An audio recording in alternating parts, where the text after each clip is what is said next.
The quiet suburban streets of Woodbridge, Virginia, became the final scene in a nearly 3-year-long national mystery. On December 4, 2025, federal agents swarmed the home of Brian Cole Jr., a 30-year-old man who worked for his family's bail bond business. His arrest was the culmination of one of the most extensive manhunts in recent FBI history. The charge was monumental, planting 2 pipe bombs in Washington, D.C. on the eve of the January 6th Capitol riot. For a public that had been shown grainy surveillance footage of a masked figure for years, the unmasking was both a resolution and a source of profound confusion, raising more questions than it answered. Neighbors and family members were left reeling, unable to reconcile the man they knew with the accusations against him. They painted a picture of a quiet and naive individual, someone often seen walking his small chihuahua. His grandmother described him as almost autistic-like, insisting he would not hurt a fly. This portrait stands in stark contrast to the image of a calculated domestic terrorist capable of plotting mass violence in the nation's capital. The community's disbelief highlights a central tension in the case: how a seemingly harmless man could be accused of such a sinister and high-stakes crime, leaving many to wonder what they had missed. Following his arrest, Cole was brought before a court for his initial appearance, where his family gathered in support. He was formally charged with serious federal offenses related to the attempted use of explosives, facing the full weight of the U.S. justice system. The government's case, built upon years of meticulous investigation, seemed strong. Yet the narrative presented to the public was almost too neat, a tidy conclusion to a story that had been shrouded in mystery and speculation for so long. The official story was that the case was now closed, but for many observers, the real questions were just beginning to surface. The arrest of Brian Cole Jr. did not happen in a vacuum. It came after years of intense political pressure and public demand for answers. The pipe bomb incident was one of the most alarming aspects of the January 6th events, and the failure to identify a suspect for so long was a source of significant embarrassment for federal law enforcement. When an arrest was finally made, it served a powerful institutional purpose: to demonstrate competence and restore faith in the FBI's investigative prowess. But in high-stakes cases like this, the line between delivering justice and delivering a convenient narrative can become dangerously blurred. On the evening of January 5, 2021, as Washington, D.C. braced for the contentious certification of the presidential election, a far more immediate threat was unfolding. 2 pipe bombs were discovered in the heart of the city's political district. One was placed near the headquarters of the Republican National Committee, and the other was found outside the Democratic National Committee. The timing was no coincidence. The devices were found just as the chaos of January 6th was beginning, creating a dual crisis that threatened to overwhelm law enforcement and plunge the Capitol into even greater violence and uncertainty. The bombs themselves were crudely constructed, yet fully functional. They were made from galvanized steel pipes, filled with an explosive powder, and rigged to simple kitchen timers. Authorities confirmed that these were viable explosive devices capable of causing significant injury, death, and destruction. Miraculously, neither bomb detonated. They were neutralized by bomb squads after being discovered, averting a tragedy that could have dramatically altered the events of the following day. But the intent behind their placement was clear and chilling, representing a calculated act of political violence aimed at the nerve centers of both major parties. The timing raised immediate suspicions of a coordinated plot. Many investigators and analysts theorized that the bombs were intended to serve as a diversion, a tactic to draw law enforcement resources away from the U.S. Capitol just as the building was being breached. This theory suggested a level of sophistication and planning that went beyond a lone actor. The incident prompted a massive and prolonged investigation, with the FBI offering a substantial reward for information leading to an arrest. The masked figure seen in surveillance footage became an infamous symbol of the unresolved dangers surrounding January 6th. For years, the pipe bomber remained a ghost, a faceless enigma at the center of a sprawling federal investigation. The lack of progress fueled countless theories, with some questioning whether the incident was being investigated with the same vigor as the Capitol breach itself. The public was left with grainy images and a lingering sense of unease. The placement of bombs at the headquarters of both the RNC and DNC was unusual, suggesting a motive that was not purely partisan, but perhaps aimed at the political system as a whole. The mystery only deepened as the months and then years passed without a suspect. The FBI's official account of the investigation paints a picture of relentless and painstaking police work. For nearly 3 years, agents sifted through an ocean of data. They pursued thousands of tips from the public, analyzed countless hours of surveillance footage, and tracked digital footprints across the country. According to the Department of Justice, a key breakthrough came from tracking the sales of the specific Nike Air Max Speed turf shoes worn by the suspect. This granular focus, combined with cell phone tower data and license plate reader information, allegedly placed Brian Cole Jr. at the scene of the crimes on the night of January 5, 2021. This digital trail forms the backbone of the government's case. Investigators claim to have traced Cole's movements from his home in Virginia to Washington, D.C. and back. They assert that his vehicle was in the vicinity of both the RNC and DNC headquarters at the precise times the bombs were planted. A search of his home reportedly uncovered bomb-making materials, further linking him to the devices. The narrative culminates with Cole's confession, in which he allegedly admitted to planting the bombs out of frustration with the 2020 election, stating he wanted to speak up for those who felt disenfranchised. The official story presents a linear and compelling path from crime to arrest.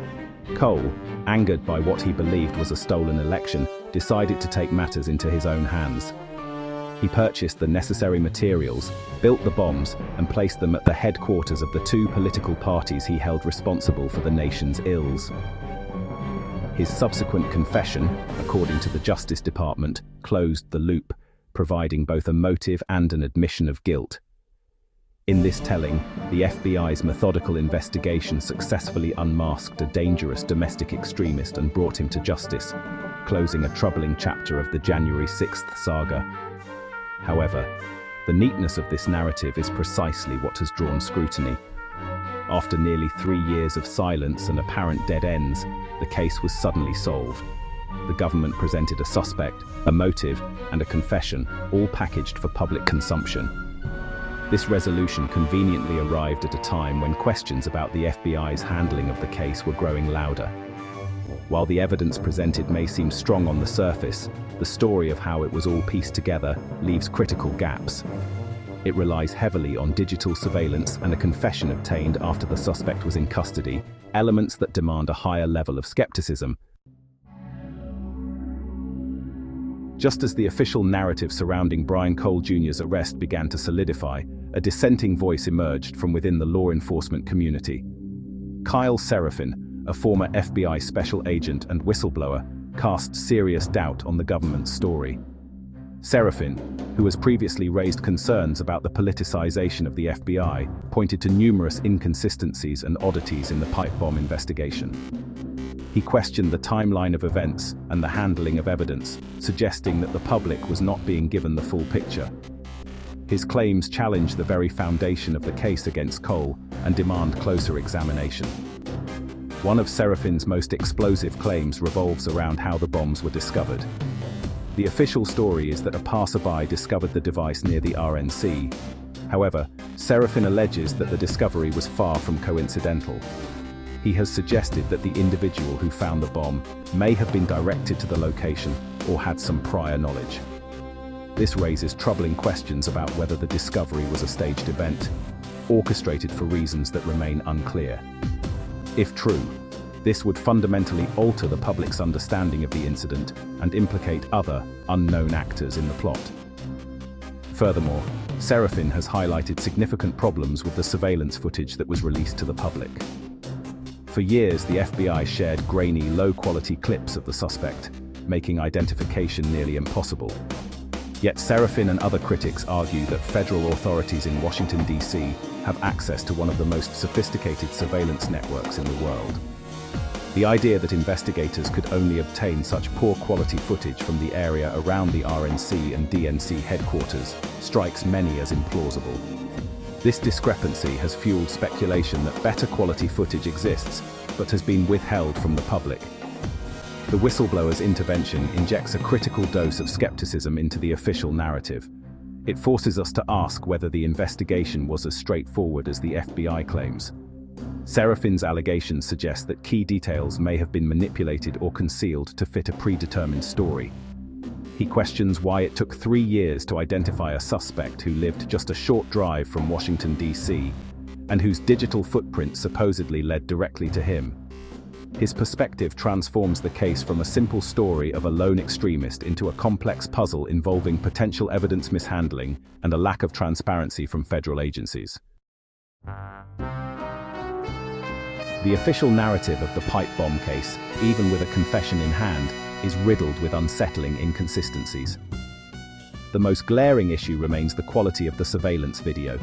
Washington, D.C. is saturated with high-definition cameras, particularly in sensitive areas housing major political headquarters.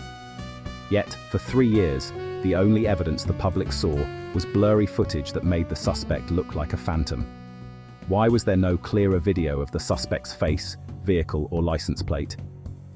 The absence of such crucial evidence from a city under constant surveillance is a significant red flag that has never been adequately explained.